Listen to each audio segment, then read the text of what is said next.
In today's video, I'm going to teach you how to fix error 526. This error usually means there's a problem with the secure connection between Cloudflare and your web server. The good news is you can resolve it quickly by adjusting your SSL TLS mode in Cloudflare and clearing your cache so changes take effect right away. I'll walk you through it clearly and simply. First, sign in to your Cloudflare account using your usual login. Once you're in the dashboard, you'll see a list of your websites. Find the domain that's showing the 526 error and click it to open that site's settings. Everything we do next will apply to this specific domain.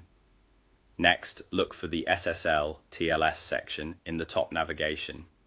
Click SSL TLS, then make sure you're on the Overview tab. This page controls how Cloudflare connects to your origin server. To stop the 526 error, change the SSL TLS mode to flexible, then confirm the change. Flexible tells Cloudflare to serve HTTPS to your visitors while connecting to your server over HTTP, which bypasses certificate validation issues on the origin. After you confirm, give it a moment to apply. You might see a brief delay as settings propagate. Now let's make sure your cache doesn't hold on to the old error. In the left-hand menu, click Caching, then open Configuration. Here you'll find Browser Cache TTL, which controls how long a visitor's browser keeps cached files. Set this to a short value.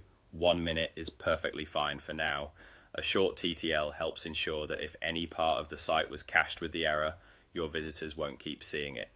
With that set, it's time to clear the cached content on Cloudflare's edge. Still within the caching area, click Purge Everything. This forces Cloudflare to discard all cached files for your site so it can fetch fresh versions with the new SSL TLS setting in place. If you're asked to confirm, go ahead and confirm the purge. This action is safe. It doesn't delete your site. It just clears stored copies. You may notice a brief slowdown on the very first visit after the purge while Cloudflare rebuilds the cache, which is expected. Once you've completed these steps, visit your site in a new browser tab or an incognito window and refresh a couple of times. The 526 error should now be gone. If it persists, wait a minute for changes to fully propagate and try again. That's it. Simple, direct, and effective.